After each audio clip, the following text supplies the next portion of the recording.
레스터 레븐슨 궁극의 자유를 위한 열쇠. 2. 사랑은 모든 것을 포용하고 사랑은 모든 것을 신뢰합니다. 나는 나 외의 모든 사람들도 내가 발견한 것을 알았으면 하는 느낌을 가지게 되었습니다. 그게 나에게 일어난 첫 생각이었죠.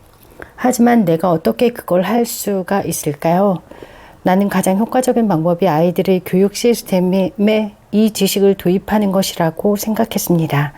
이것을 추진할 생각을 하던 중 어느 날 내가 학부모들과 아이들이 바랄지도 모르는 전통적인 교육 방식에 끼어드는 것이 옳지는 않다는 생각을 문득 들었습니다.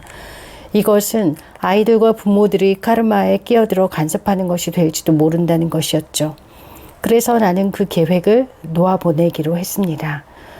카르마는 보상의 법칙으로 당신이 내보낸 것은 모두 당신에게로 되돌아오는 것이죠.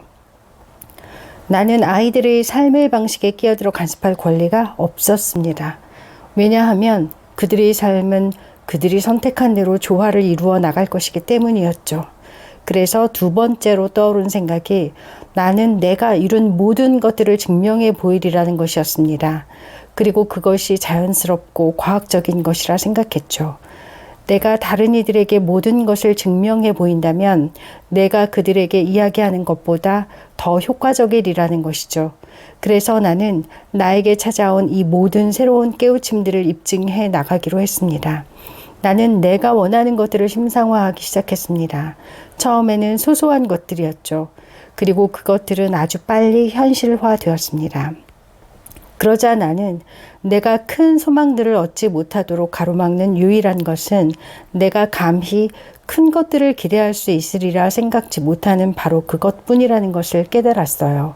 그래서 스스로에게 물어보았죠. 내가 생각해낼 수 있는 가장 큰 소망이 무엇일까? 그리고는 말했어요. 오호, 캐딜락. 특별히 제작된 차체를 가진 캐딜락. 나는 특별히 제작된 차체를 가진 캐딜락을 심상화했고 내가 그것을 운전하고 그것이 나의 것이라는 심상화를 했습니다. 그리고 나서는 그 심상을 놓아주었어요. 왜냐하면 그건 틀림없이 나의 것이니까요. 2주쯤 뒤에 알고 지내던 지인이 와서는 말하기를 이봐 레스터, 내가 당신에게 주려고 정말 멋진 캐딜락을 하나 구입했는데 말이지 하면서 그게 어떤 차인지를 설명하는 겁니다. 그 차의 색깔은 내가 마음속으로 생각했던 그 색깔이었고 모든 게 내가 심상화하면서 본 그대로였어요. 내 친구 중 한 명이 그것을 구입했는데 말이지 특별히 제작된 차체라고. 하지만 그가 왠지 그것을 원하지 않게 되어서 내가 $4,000를 주고는 구입했지. 그가 그 말을 했을 때 나는 그를 쳐다보았어요. 나는 돈이 없었기 때문이죠. 아, 돈 걱정은 하지 말게나. 내가 돈을 내어줄 테니까. 나는 그에게 말했습니다. 글쎄요, 내일까지 제가 대답해 드리면 안 될까요? 그는 이상하다는 듯 나를 쳐다보았어요.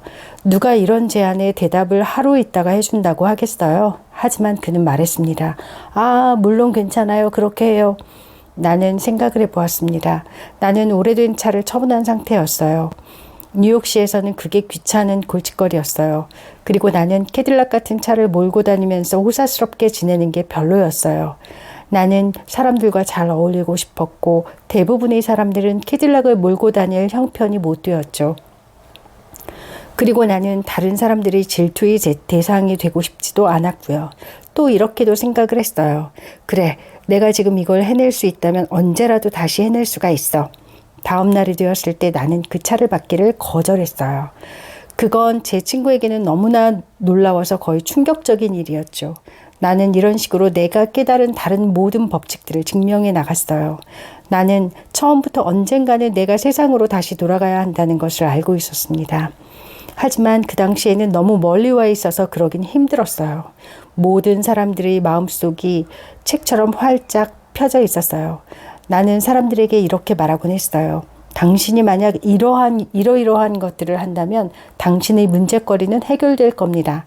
나는 그들이 필요로 하는 것에 바로 초점을 맞출 수 있었고 그들에게 간단한 한 문장으로 이야기해주곤 했어요. 하지만 그들과는 너무 동떨어져 있었고 거의 효과가 없었어요. 가끔 나는 어떠한 질문도 받지 않은 문제거리에 대해 답을 해주곤 했고, 혹은 어떤 사람이 나에게 질문을 하면 내 대답은 그 질문과는 전혀 상관없는 것이기도 했어요. 나는 사람들이 겉으로 말하는 질문보다는 그들이 진정으로 알기를 원하는 것에 대답을 해주었어요. 나중에는 이러한 형이상학적인 주제에 대해서 공부를 하는 그룹들이 있다는 것을 알게 되었죠. 내가 알고 있는 것은 말로 할 수 있는 건 아니었지만 그것들에 대해 토론하는 그룹들이 있더라고요. 나는 이러한 주제들에 대해 토론하는 사람들을 만나기로 결심을 했고 자연스레 연결이 되었어요. 나는 모든 사람들에게 말할 수 있도록 그들의 언어를 배우기 위해 모든 주요한 형이상학적인 그룹들을 공부했어요. 하지만 결국 가장 좋은 언어는 단순한 것이라는 걸 알게 되었어요. 바로 우리 모두가 일상에서 사용하는 영어였어요. 나는 종종 뉴욕에 있는 스타인웨이 홀에 들러서는 다양한 강의들에 참석을 했고 내가 도움을 줄 수 있는 사람들을 만났습니다. 하지만 단지 몇 명뿐이었고 그게 다였어요. 나는 대중적인 선생이 될 타입은 아니었던 거죠. 나의 가족들에게 있어서 나의 변화는 도무지 이해할 수 없는 것이었어요. 내 동생 도리스는 나를 저녁 식사에 초대하기 위해 전화를 했어요. 그녀가 말을 꺼내기도 전에 나는 오케이 도리스, 저녁 먹으러 가도록 하지? 15분 뒤에 봐. 그리고는 전화를 끊었어요. 그리고 나서 도리스가 나에게 말 한마디도 꺼내지 않았다는 걸 깨달았죠. 나는 종종 여동생과 처남인 네트의 집에 들리곤 했었는데 네트는 가끔 나에게 레스터, 내 라디오 좀 고쳐줘요. 한때 엔지니어였잖아요. 그럼 저는 슬쩍 들여다보고는 이렇게 말하죠. 네트, 여기 튜브가 느슨해졌군.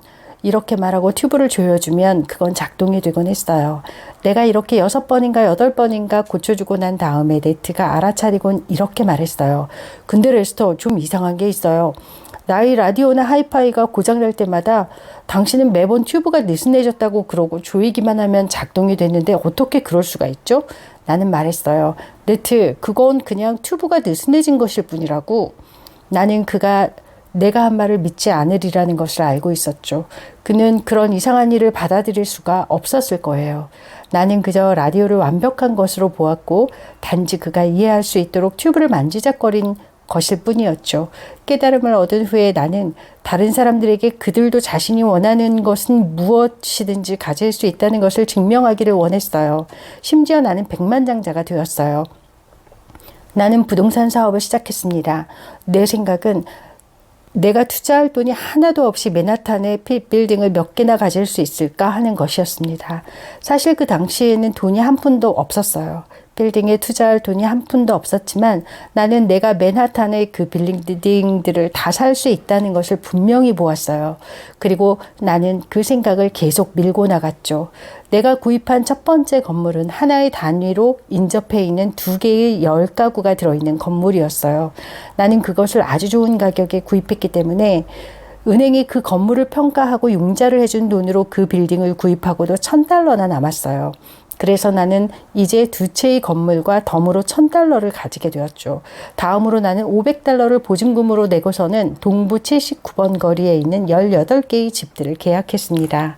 3주 만에 나는 그 집들이 월세 계약을 다 끝냈고 $2,000의 수익을 올리게 되었어요. 약 2년 만에 나는 23개의 아파트를 소유하게 되었어요. 그것들을 나는 돈 한 푼도 쓰지 않고 구입을 했고 필요하다면 나의 변호사가 나에게 돈을 빌려주었죠. 그리고 그 건물들에게서 나오는 임대 수익은 나의 보증금과 모든 비용들을 다 제하고도 이익이 남을 정도였죠. 내가 하는 모든 계약들은 그것과 관련된 모든 사람들에게 이익이 되도록 했어요. 그게 나의 성공의 비결이었죠. 나는 어느 날 은행에 가서는 그들이 팔 수 있는 부동산이 있나 살펴보았어요. 은행이 청산하려고 하는 부동산들이 정말 많이 있더군요. 은행 측에서는 오래된 아파트들을 청산하기를 원했지만 빨리 팔리지는 않았고 그래서 절반값이라도 팔려고 했어요. 나는 그 건물들을 보지도 않고서 즉시 매입했습니다. 그리고는 그것들을 4분의 3 가격에 팔았죠. 일들은 정말 아름다울 정도로 알아서 저절로 풀려갔어요. 그래서 저는 대부분의 시간을 명상이나 하면서 보냈어요. 하루에 많아야 4시간만 일하고서 말이죠. 하루는 깊은 명상에 빠져 있었는데 갑자기 어떤 생각이 떠오르더군요. 이제 이 일에서 빠져나와서는 예수가 했던 것처럼 셔츠 한 장만 입고서 떠나자고. 내가 그냥 들고 갈 수 있는 것만 가지고서 떠나야겠어. 나는 그 자리에서 벌떡 일어서서는 문 쪽으로 걸어갔어요. 그러다가 생각하기를 잠깐 레스터, 아직 첫 번째, 두 번째 보증금과 이 건물들을 위해서 빌린 대출금들이 남아있잖아. 다른 사람들을 먼저 생각을 해야지. 하지만 그건 잘못된 결정이었죠. 나는 모든 것을 신에게 맡겼어야 했었고, 그러면 모든 사람들은 신이 돌볼 것이었는데 말이죠. 어쨌든 내면의 목소리를 듣고서는 부동산들을 거의 헐값에 팔아치웠어요. 내가 보기에는 정말 쓸모없어 보이는 건물 5개를 제외하고 말이죠.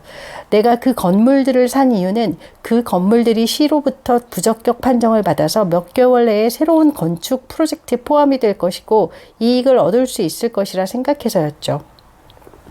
나는 그 건물들을 중개인들에게 관리하도록 위임하고서는 크라이슬러 차를 새로 뽑아서는 서부로 떠났습니다. 나는 어딘가 조용하고 고립된 장소를 원했고 그 길의 끝에 있는 아리조나주의 세도나에 도착했습니다. 모든 것으로부터 떨어져 있는 장소였어요. 은거하기에는 완벽한 장소였죠. 거기서 160에이커의 땅을 구입했습니다. 나는 중개인들에게 보증금을 낼 돈이 없었지만 그 땅을 구입하겠노라고 말했습니다. 하루 이틀 뒤에 수표가 우편으로 도착했고 겨우 돈을 맞출 수 있었어요. 나는 수표가 올 거라는 것을 몰랐지만 뉴욕에 있는 부동산에서 온 수표였어요. 어쨌든 그것으로 땅을 구입했죠. 얼마 지나지 않아 뉴욕시에서 그 5채의 건물을 구입하기를 원한다고 했어요. 거기에서 나온 돈으로 나는 그 땅들을 구입하는데 나머지 돈을 다 치를 수가 있었습니다. 내가 1958년에 뉴욕을 떠난 이후로 나는 그저 모든 것을 놓아버리고 신께서 모든 것을 하도록 놓음으로써 생활했어요. 당신도 알다시피 내가 내면의 소리에 따라 나의 뉴욕의 아파트에서 셔츠 한 장만 달랑 걸친 채 떠났을 때 뭔가 다른 것이 나에게 다가왔어요. 무언가를 끌어모으는 것은 확신과는 관련이 없는 것입니다. 만약 내가 보살핌을 받고 있다면 나는 무엇인가를 끌어모을 필요가 없어요. 새들과 동물들이 무언가를 끌어모을 필요를 느끼던가요? 만약 신께서 그들을 보살펴주고 있다면 틀림없이 저도 보살펴 주실 것입니다. 만약 당신이 신으로부터 보살핌을 받고 있다는 것을 완전히 확신한다면 당신은 미래의 안정에 대한 어떠한 생각도 할 필요가 없습니다. 실제로 존재하는 유일한 안정은 당신이 원하는 대로 무엇이든 창조해낼 수 있다는 것입니다. 그날 이후로 내가 필요로 하는 모든 것은 저절로 나에게 왔고 지금도 여전히 그러하답니다.